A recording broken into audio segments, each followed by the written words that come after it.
Hace ahora casi 500 años, el 6 de septiembre de 1522, llegaba a Sanlúcar de Barrameda la nao Victoria, capitaneada por Juan Sebastián del Cano, y la Victoria se convertía en ese momento en el primer barco en completar la circunnavegación del planeta. ¿Qué fue de ella después? Pues se sabe desde los años 80 que la Victoria, tras su vuelta, fue vendida por la Corona en Sevilla en pública subasta. Allí la compró un mercader y parece ser que la nao siguió surcando el océano varios años más. Sin embargo, en esa venta no se incluyó el armamento que llevaba la nave. Entonces, ¿qué fue de él? La respuesta se encuentra en un apunte contable de la Casa de la Contratación que encontré en un legajo del Archivo de Indias hace unos meses y que, por lo que parece, había pasado desapercibido hasta ahora. No es muy largo, así que lo voy a leer primero entero y luego lo voy aclarando poco a poco. El que escribe este apunte es el contador, o como se dice ahora en España, el contable, de la Casa de la Contratación de Sevilla. Dice: en 11 días del mes de julio de 1526 se libraron en el dicho tesorero a Cristóbal de Haro, factor de la contratación de la especiería por su majestad, 17.314 maravedíes, que hubo de haber y se averiguó que valían 100 lanzas, 42 picas, 40 dardos, 3 lombardas grandes y un barril de pólvora, que se tomaron de lo que sobró de la nao Victoria, que vino del descubrimiento de la especiería, para armazón de las 3 carabelas que el año pasado de 1522 se armaron para guarda de la costa, de las cuales fue por capitán general Domingo Halos de Amilibia, los cuales dichos maravedíes su majestad nos mandó pagar por su cédula hecha en Burgos a 15 días del mes de julio de 1524. Vamos entonces por partes. Dice el contador que en 1526 se libraron, esto quiere decir que se le pagaron, en el dicho tesorero a Cristóbal de Haro, factor de la contratación de la especiería, una cierta cantidad de dinero. Lo que nos está diciendo el contador es que su colega, el tesorero de la Casa de la Contratación de las Indias, le pagó ese dinero a otro funcionario de la corona, que se llamaba Cristóbal de Haro, y que trabajaba en la otra Casa de la Contratación que había en España en aquel momento. Porque efectivamente en esos años, en La Coruña, funcionó una Casa de la Contratación de la Especiería, que fue cerrada poco tiempo después. Entonces, el apunte contable después nos dice a qué corresponde ese dinero. Son 17.314 maravedíes que hubo de haber y se averiguó que valían 100 lanzas, 42 picas, 40 dardos, 3 lombardas grandes y un barril de pólvora, que se tomaron de lo que sobró de la nao Victoria. Aquí tenemos la lista completa del armamento con el que regresó la nao de Juan Sebastián del Cano a Sanlúcar. Nos enteramos de que montaba 3 piezas de artillería que debían ser de calibre importante, porque el texto las llama lombardas gruesas. Y además traía una gran cantidad de armas de infantería, 100 lanzas, 42 picas, lo que me resulta curioso porque llevaban muchas más lanzas y picas que tripulantes. Y por fin, después de esto, el contador nos dice qué es lo que pasó con estas armas. Dice que se tomaron para armazón de las 3 carabelas que en 1522 se armaron para guarda de la costa, de las cuales fue por capitán general Domingo Halos de Amilibia. Así que los cañones y las otras armas de la Victoria fueron transferidos a una flotilla que se estaba preparando en Andalucía por aquellos días y que se conoce por otros documentos. ¿Para qué era esta flotilla? Pues para defender a las naves españolas que venían de América contra los corsarios, y en concreto contra los corsarios franceses. Y eso es porque, aunque siempre había habido piratería en el Atlántico, los ataques franceses habían arreciado desde 1521, desde el año antes, que era cuando había estallado una nueva guerra en este conflicto interminable que había siempre entre los reyes de España y los reyes de Francia por aquel tiempo. Estas armadas españolas de guarda de la costa, que se llamaban, patrullaban en el triángulo del Atlántico formado por Andalucía, las Canarias y las Azores. Y tenían como misión principal escoltar a las naves que venían de las Indias cargadas de metales preciosos. Estas armadas guardacostas las estudió en bastante detalle el historiador Esteban Mira Caballos. y llegó a la conclusión de que en general a lo largo del siglo XVI fueron bastante eficaces. Aunque tenían medios muy precarios, lograron ahuyentar a escuadras corsarias superiores en número y a veces incluso derrotarlas. Sin embargo, este no fue el caso de la flotilla que se armó en 1522, esta que hemos visto que recibió las armas de la nao Victoria. La decisión de armar esta flotilla guardacostas la había tomado el emperador Carlos solo unos pocos días después del regreso de la Victoria, a petición de la Casa de la Contratación de Sevilla. Lo habitual era que en estos casos el dinero necesario lo pusieran los mercaderes andaluces, mientras que la artillería debía ser aportada por la corona. Sin embargo, el emperador en esta ocasión escribió diciendo que no tenía ningún cañón disponible y ordenándoles a sus oficiales que se las apañasen como pudieran. Textualmente les dijo: lo proveed y remediad.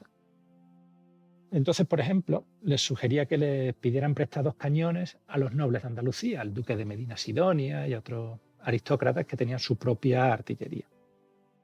Entonces, esta situación explica por qué la Casa de la Contratación echó mano inmediatamente del armamento que llegó con la nao Victoria.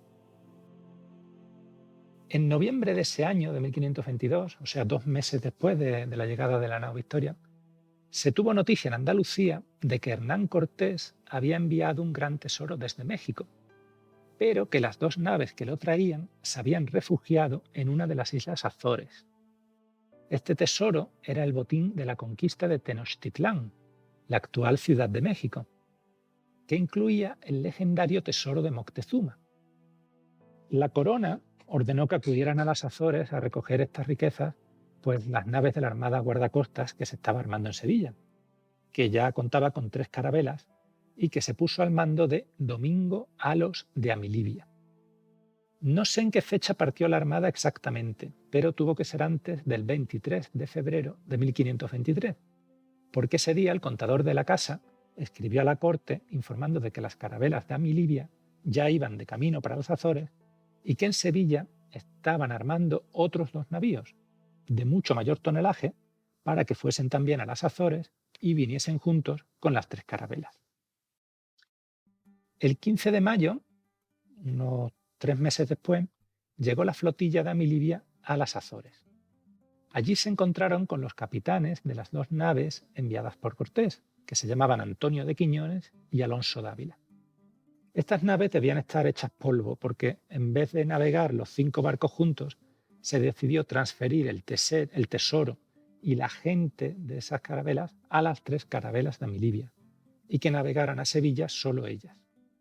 Decidieron también no esperar a las 2 naos que se estaban armando en Sevilla, estos 2 grandes navíos mejor armados, porque no se sabía cuándo podían llegar, y es que había problemas financieros.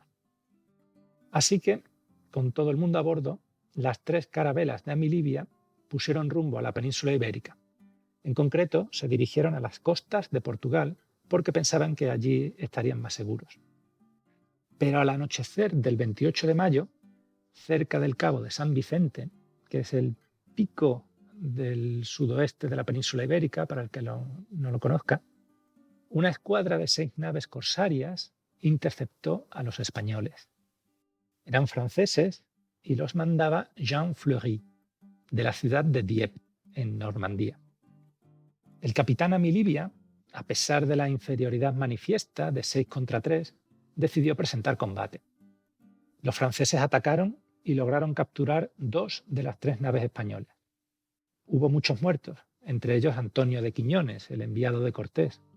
El capitán Amilibia perdió los 2 brazos y fue hecho prisionero. Un hijo suyo murió luchando. Los prisioneros fueron llevados a La Rochela, en Francia. Allí, Alonso Dávila, que había sobrevivido, escribió una carta al emperador que se conserva y es gracias a ella que conocemos muchos de los detalles de esta historia. La 3ª carabela española logró huir, sin embargo, pero para ello tiró casi toda su carga por la borda. Consiguió refugiarse en el puerto de Santa María, cerca de Cádiz, y desde allí su capitán, Martín del Cantón, informó del desastre al conde de Osorno, que era el gobernador de Sevilla. El conde, a su vez, le escribió una carta al emperador que se ha conservado. Esta era la primera vez que una armada guardacostas sufría una derrota catastrófica y, por lo que sabemos, también fue la única. Así que las armas de la victoria no le trajeron suerte precisamente. Según Esteban Mira, este historiador que mencionaba antes, los franceses capturaron un botín de 62.000 ducados de oro, 600 marcos de perlas y 2.000 arrobas de azúcar. El cronista Pedro Mártir, contemporáneo de estos acontecimientos, cifró las pérdidas en nada menos que 600.000 ducados. No sabemos si es una exageración, es 10 veces más de lo que dice Esteban Mira. En cualquier caso, el oro de Moctezuma había caído en manos de los corsarios franceses y de su rey, Francisco I. Pero, ¿qué pasó después con los cañones de la Victoria? Puede ser que se salvaran si iban a bordo de la carabela de Martín del Cantón, la que huyó. En ese caso, volverían a cruzar el mar pronto, porque esta carabela fue enviada urgentemente a las Azores. El conde de Osorno, que se encargaba ahora también de la organización de las armadas guardacostas, dijo que como esta carabela estaba bien artillada, sería un buen refuerzo para las dos naos que por fin habían partido hacia las Azores poco antes, por desgracia demasiado tarde para socorrer a Milibia. Lo más probable, sin embargo, es que las lombardas gruesas de la Victoria acabasen en manos de Jean Fleury. En ese caso, podemos imaginar que durante algunos años irían en barcos franceses hostigando a las naves de su país de origen. Sin embargo, en 1527 volvieron a cambiar de dueño. Estaba Jean Fleury una vez más al acecho con dos naves cerca del Cabo de San Vicente, y entonces se ve sorprendido por un galeón español al mando de Martín Pérez de Irizar, que navega solo. Entablan combate y tras dura lucha, Fleury se rinde y es llevado a Cádiz. Los oficiales de la Casa de la Contratación rápidamente lo envían a la corte y mandan por delante de él a un mensajero para que informe al emperador. Lo habitual en estos casos era enviar a la tripulación, a los marineros de estos navíos piratas, a galeras, pero a los capitanes, a los oficiales, la gente que podía tener dinero, se les pedía un rescate. Y entonces esto era lo habitual. Y en este caso, sabiendo quién era Jean Fleury y lo que había ganado anteriormente, el rescate podría haber sido multimillonario. Pero cuando Carlos V recibe la noticia en Valladolid, lo tiene muy claro. Ordena que ejecuten a Fleury allí donde lo encuentre este correo, dice textualmente. Así que un mensajero parte en busca del corsario y lo encuentra en un pueblo de Ávila. Allí lo ahorcan inmediatamente.